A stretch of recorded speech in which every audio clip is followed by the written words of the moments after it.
नमस्कार साथियों, सूर्य नगरी यूनिक्लो क्लासेस के यूट्यूब चैनल पर मैं डॉक्टर उर्मिला राठी आपका हार्दिक स्वागत और अभिनंदन करती हूँ। बात कर रहे हैं हम लोग गुजरात जुडिशरी की, क्योंकि अब कौन सी वैकेंसी आने वाली है हमारे पास, गुजरात जुडिशरी की वैकेंसी आने वाली है। तो चलिए गुजरात जुडिशरी की प्रिपरेशन आपको कैसे करनी है।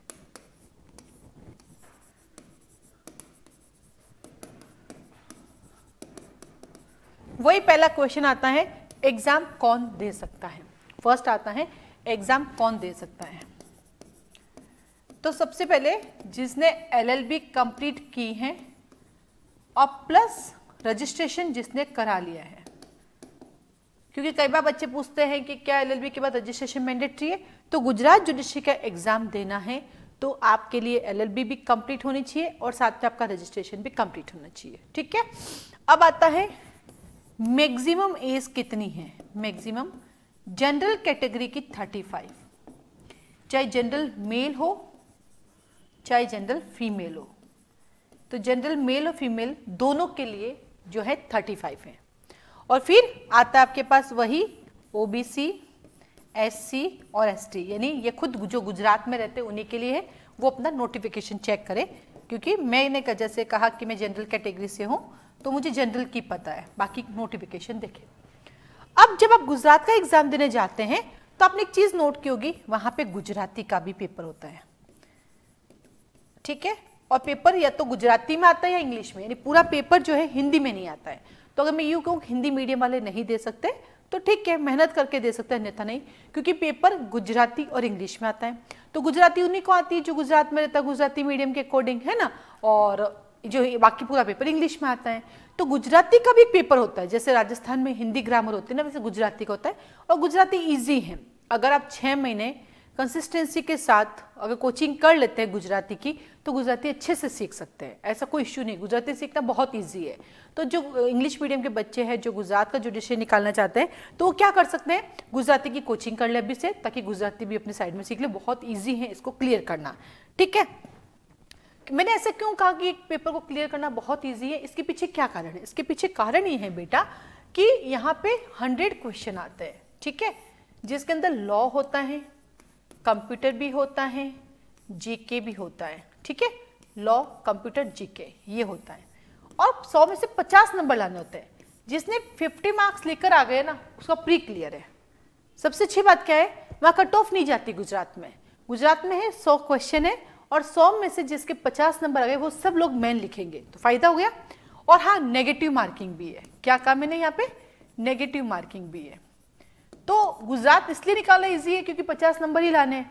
तो कई सब्जेक्ट आप स्किप कर सकते हो, कई चीजें आप स्किप कर सकते हैं, लेकिन जो पढ़ी वो बढ़िया से पढ़ ली, बाकी आप स्किप कर सकते हो। तो 50 मार्क्स तो आपके आ ही जाएंगे। तो इसीलिए क्या होता है कि ज्यादातर जो इंग्लिश मीडियम वाले बच्चे होते हैं वो गुजरात एग्जाम को फोकस करते हैं, क्योंकि वहाँ प्री निकालना भी ईजी है, वहाँ मेन निकालना भी ईजी है, क्योंकि मेन में भी फिक्स मार्क्स होते हैं, है ना। और मेन में आपके पास 3 पेपर होते हैं, लॉ फर्स्ट होता है, लॉ सेकंड होता है, और एक पेपर आपके जजमेंट राइटिंग का होता है, और एक पेपर गुजराती का होता है। पहले गुजराती का पेपर जो है मेन पेपर के साथ होता था, अब गुजराती का पेपर मेन पेपर के साथ नहीं, वो प्री के साथ ही करा लेते हैं। तो वहीं से आइडिया लग जाता है कि आप मेन लिखेंगे या नहीं लिखेंगे। ठीक है, अब गुजरात में पिछले सालों से क्या हो रहा था, बाहर के बच्चे ज्यादा और गुजरात के बच्चे कम निकल रहे थे। बट इस बार जो रिजल्ट आया, अपने यहाँ से 5 बच्चों ने मॉक इंटरव्यू क्लियर किया, मॉक इंटरव्यू स्टूडेंट थे, और 5 बच्चों ने क्लियर किया। अपने पास टोटल 9 बच्चे थे, तो 9 में से 5 का हो गया। फाउंडेशन बैच के अपने पास 4 बच्चे थे, 4 में से अपने पास और उन 4 में से अपने यहाँ पे 2 का प्री क्लियर हुआ, 2 का प्री क्लियर नहीं हुआ। 2 में से 2 ने मेन लिखा, तो एक इंटरव्यू तक पहुंची थी, कि टोटल 4 ही बच्चे थे, एक इंटरव्यू तक पहुंचे, इंटरव्यू दिया बट उनका नहीं हुआ। पर अपने मॉक इंटरव्यू के भी अपने पास जो है 8 बच्चे थे, उनमें से 5 बच्चों का सिलेक्शन हो गया था। क्योंकि इंटरव्यू की प्रिपरेशन कहने को 10 डेज होती है, पर वो लंबी चलती है हमारे यहाँ पे, 10 से 15 भी चल जाता है, 20 भी चल जाता है, 25 दिन भी चल जाता है। तो ऐसे करके 5 बच्चों का सिलेक्शन हुआ है। तो वो 5 में जो 5 के 5 बच्चे थे वो गुजरात के ही थे, जबकि लास्ट टाइम जब अपने पास बच्चे थे वो दिल्ली से थे, वो सेलेक्ट हुए थे। तो अब गुजरात वालों को वो प्रायोरिटी देने लग गए, या कि पहले बाहर से बच्चे ज्यादा होते थे, अब गुजरात वालों को लेने लग गए हैं। अब आता गुजरात का सिलेबस क्या है, थोड़ा सा छोटा था, अब इस सिलेबस को इन्होंने बढ़ा दिया। पहले गुजरात का जो सिलेबस था वो थोड़ा छोटा था, अब इन्होंने सिलेबस को काफ़ी बड़ा कर दिया।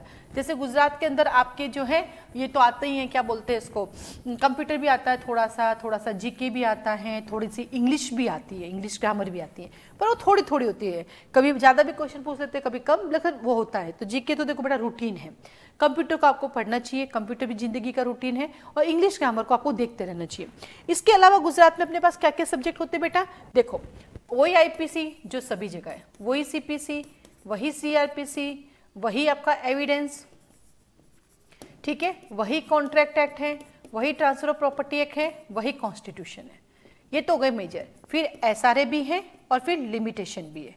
तो ये तो 9 सब्जेक्ट जो है वो कॉमन वाले जो सभी जगह है, वो यहाँ पर भी है, एसआरए भी है और लिमिटेशन है। तो ये 9 सब्जेक्ट तो आपके सब जगह मिलेंगे, यहाँ पे भी मिल जाएंगे, कोई दिक्कत नहीं।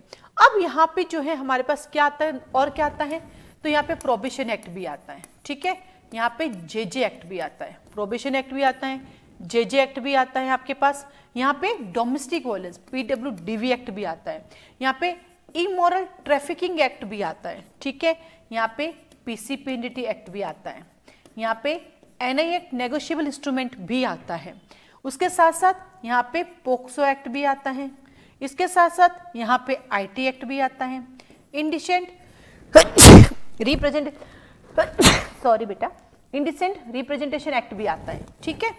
इसके अलावा फिर अपन गुजरात के लॉगल पे चलते हैं, तो गुजरात प्रोहिबिशन एक्ट भी आता है बेटा यहाँ पे।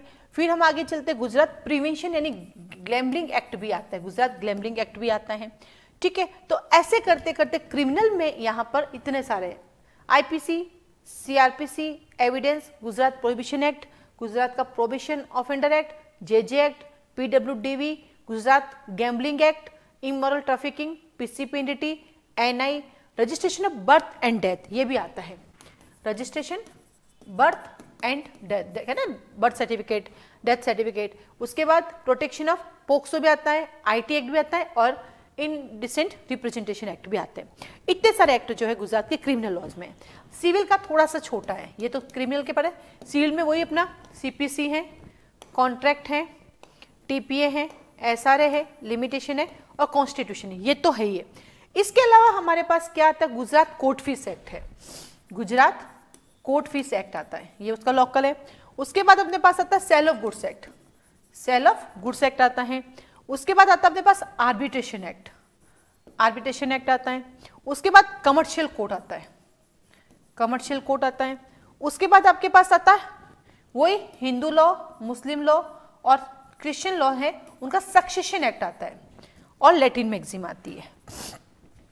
तो ये थोड़ा सा विस्तार वाला है। तो जैसे कि मैंने आपसे कहा कि 50 नंबर आपको प्री में लाने होते हैं, तो उस केस में क्या होता है, उस केस में कुछ सब्जेक्ट आप स्किप कर सकते हैं, पर आपको लगता है कि देखो मैडम मैं जीके नहीं पढ़ पाऊंगी या फिर मैं कंप्यूटर ढंग से नहीं पढ़ पाऊंगी या इंग्लिश ग्रामर नहीं, इससे अच्छा मैं अपने लॉ को फोकस करूंगी, तो आप केवल लॉ को फोकस करते हो तब भी आपका प्री निकल जाता है। और मेन में भी यही वहाँ चॉइस होती है, इन 4 में से कोई 2 क्वेश्चन करना है या 8 में से कोई 4 क्वेश्चन करना है। और मेन की सबसे अच्छी क्वालिटी गुजरात की वही है कि वो लोग वेरी वेरी इंपॉर्टेंट क्वेश्चन ही पूछते हैं, ऐसे नहीं कुछ भी पूछ ले, नहीं। गुजरात की सबसे अच्छी क्वालिटी क्या है कि मेन का पेपर उठा के देखना प्रीवियस ईयर का, आपको कहीं मिल जाए तो उसमें आप देखेंगे एक चीज नोट करेंगे, बहुत वेरी इंपॉर्टेंट चीजें पूछ रहे हैं, तो कोई इशू है ही नहीं, ठीक है। तो गुजरात का एग्जाम आप दे सकते हैं, क्योंकि नेक्स्ट गुजरात का एग्जाम कभी भी आ सकता है।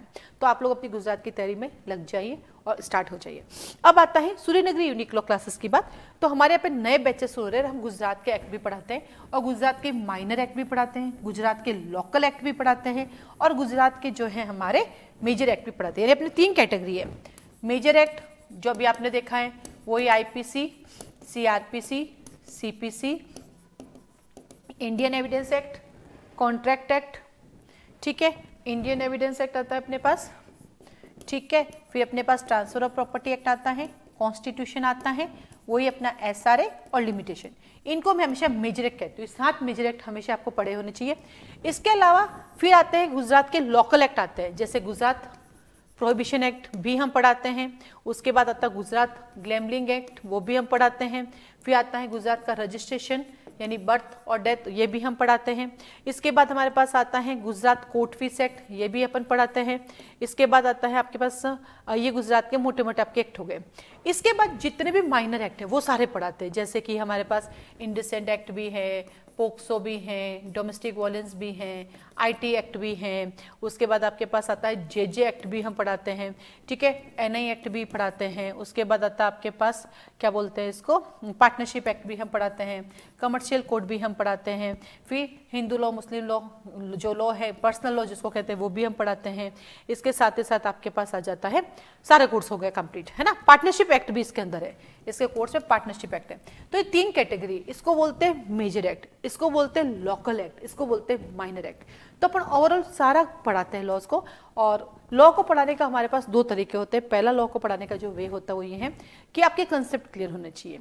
दूसरा हम ये कहते हैं हम ज्ञाता नहीं बनाते, हम सिर्फ जज बनाते हैं, तो कुछ चीज़ें स्किप करते हैं, क्योंकि सब पढ़ोगे बेटा तो पागल हो जाओगे, परेशान हो जाओगे, तो हम कुछ चीज़ें स्किप करते हुए पढ़ते हैं, बस वेरी इंपॉर्टेंट जो है और जो एग्जाम पॉइंट से काम के पढ़ते हैं। क्योंकि मान लीजिए गुजरात प्रोहिबिशन एक्ट पढ़ोगे, बहुत मोटा है, इतना सारा कब पढ़ोगे, तो वहाँ पे हमें कुछ डिडक्ट भी करना पड़ता है। जेजे एक्ट कुछ सेक्शन आपको सेलेक्टेड भी पढ़ना होता है, क्योंकि कई बार क्या होता है कि हम ज्ञाता बनने के चक्कर में हम कुछ कहीं के नहीं रह जाते हैं।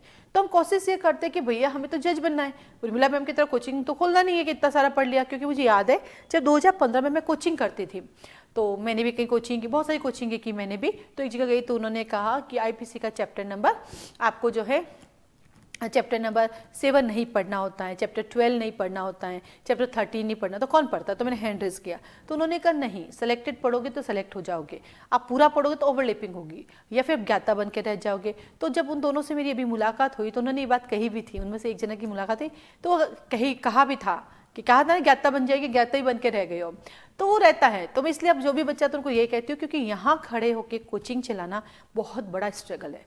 एक बार स्टार्टिंग में लगेगा वाह शानदार है, लेकिन जब आपके पास हर महीने स्टूडेंट नहीं आएंगे, पूरे साल में स्टूडेंट नहीं आएंगे, तो बहुत डर जाओगे, कैसे मैनेज करोगे। हर बार मैनेज करना आपके हाथ में नहीं है। फिर आपको अगर रेंट पे चलाना है कोचिंग तो कैसे चलाओगे। स्टार्टिंग के 10 दिन 20 दिन 25 दिन अच्छे लगेंगे, 6 महीने अच्छे लगेंगे, साल भर, लेकिन जब वही बच्चों को साल पूरा हो जाएगा तो वो तो पूरा पैसा जो आया वो तो चला गया आपके कोचिंग, उसके इंस्टीट्यूट के खर्चों में चले गए, फिर कैसे मैनेज करोगे। लेकिन अगर एक बार जज बन जाए तो जीवन भर का आराम होता है, और इवन तो जीवन रिटायरमेंट के बाद का भी आराम होता है। मैं तो खुद एग्जाम देती हूँ, क्योंकि द एंड ऑफ बनना तो जज ही है, जीवन भर कोचिंग तो नहीं चलाना। ठीक है, मजाक मजाक में कोचिंग खुल गया, ऊपर वाले का आशीर्वाद था, आप सबकी दुआएं थी, मेहनत कर ली और बहुत अच्छे से पढ़ाने लग गए, है ना। लेकिन द एंड ऑफ बनना तो जज है, आज भी एग्जाम देती हूँ, बनना तो जज है, क्योंकि एक उम्र के बाद यहाँ पे चीजें बंद हो जाती है। लेकिन हम 55 से 57 ईयर्स तक हम अपनी नौकरी कर सकते हैं, तो इसलिए हम उस पॉइंट ऑफ व्यू से पढ़ाते हैं कि आपके सिलेक्शन के चांसेस बढ़ जाए, ना कि उस पॉइंट ऑफ व्यू से हम आपको ज्ञाता बनाए या हम अपना बताए कि हम बहुत सारा पढ़ाते हैं, हमें सब कुछ आता है। मेरा सब कुछ आना आपके लिए क्या काम आएगा, आपको उतना आना चाहिए जितना आपका एग्जाम निकाले। तो इसी कड़ी में हम लोग नया बैच शुरू करें गुजरात जुडिशरी के लिए, जो कि स्टार्ट होगा हमारा 16 तारीख को। 16 जून को हमारा इवनिंग में बैच स्टार्ट हो, 16 जनवरी को हमारा इवनिंग में बैच स्टार्ट हो जाएगा, और 21 जनवरी को हमारे मॉर्निंग में बैच शुरू हो जाएगा। तो इस बैच की फीस क्या है, बैच का टाइमिंग क्या है, बैच के बारे में और भी आपको कुछ जानकारी चाहिए तो आप मुझे कॉल और मैसेज कर सकते हैं, ठीक है। इसके साथ साथ ही मैं ये कहना चाहूँगी कि मैंने YouTube पे बहुत सारे वीडियोस डाले हैं जहाँ पे मैंने थोड़ा बहुत पढ़ा रखा है, और अधिक जानकारी के लिए क्लास के लिए भी बोलती हूँ, क्योंकि सब कुछ YouTube पे मैं फ्री नहीं पढ़ा सकती, क्योंकि मैं कोचिंग चलाती हूँ और मुझे भी अपना घर चलाना है। लेकिन जितना पढ़ाया है ऑनेस्टी के साथ अच्छे से पढ़ाया है, तो वहाँ से भी डेमो देख सकते हो। अभी हाल ही में मैंने डोमेस्टिक वायलेंस एक्ट का एक वीडियो डाला है, जिसमें मैंने पूरा का पूरा ना सेक्शन 1 और 2 डिटेल स्टडी कराई कि हम कैसे पढ़ाते हैं। प्रोबेशन एक्ट मैंने पूरा पढ़ा रखा है। वैसे IPC, CRPC, CPC, evidence, TP, contract के भी कई सारे लेक्चर मैंने डाल रखे हैं। उससे आपको आइडिया भी लग सकता है कि मैम का पढ़ाने का वे क्या है, मैम पढ़ाने का तरीका क्या है, और किस तरह से आपको अप्रोच लेके पढ़ाती है, जिससे आपको सिलेक्शन के चांसेस बढ़ सकते हैं। साथ ही साथ मंडे टू फ्राइडे क्लासेस होती है, और सैटरडे को हम लोग टेस्ट को रिजॉल्व करवाते हैं, सॉल्व करवाते हैं यहीं पर। इसके साथ आपके मोबाइल में भी आपको मिलेगा पेपर, और यहाँ पे लाइव भी डिस्कशन होगा, तो वो भी चलाते हैं। मेन एग्जाम के क्वेश्चन जो है जैसे जैसे हमारा टॉपिक खत्म होता जाता है, वैसे वैसे मेन के क्वेश्चन आपको लिखा देते हैं। इसी बीच time to time differences question वाले टेस्ट, डायरेक्ट क्वेश्चन वाले टेस्ट और प्रॉब्लम बेस्ड क्वेश्चन टेस्ट, वो भी हम आपको देते हैं, वो भी लिखाना सिखाते रहते हैं। तो ये सब थ्रू आउट चलता रहता है, और इन सब के साथ आपको मोटिवेट भी करते रहते हैं कि आपको पढ़ना है, आपको पढ़ना, आपको ही पढ़ना है ना। आप कर सकते हैं, आप अगर दृढ़ निश्चय कर लेंगे तो आप कर भी लेंगे। इस तरह से पूरी क्लासेस चलती हैं, तो आप हमारी क्लासेस ज्वाइन कर सकते हैं, और आपको क्लासेस ज्वाइन करने में बहुत फायदा मिलेगा। बहुत सारे लॉ के कंसेप्ट क्लियर हो जाएंगे, और सबसे अच्छी बात, इतने सारे लोगों से मुलाकात होगी तो आपको एक मोटिवेशन मिलेगा, यस मैं कर सकती हूँ, और साथ ही कंटिन्यूटी मिलेगी। क्योंकि घर में हम एक दिन पढ़ते, 4 दिन गए, 4 दिन पढ़ते, 6 दिन गए, तो कंटिन्यूटी इज द बेस्ट। पढ़ना तो आप ही को है, पर आपकी कंटिन्यूटी एक स्ट्रॉन्ग कंटिन्यूटी होगी, ठीक है। अधिक जानकारी कॉल मैसेज कर सकते हैं। आज के लिए धन्यवाद।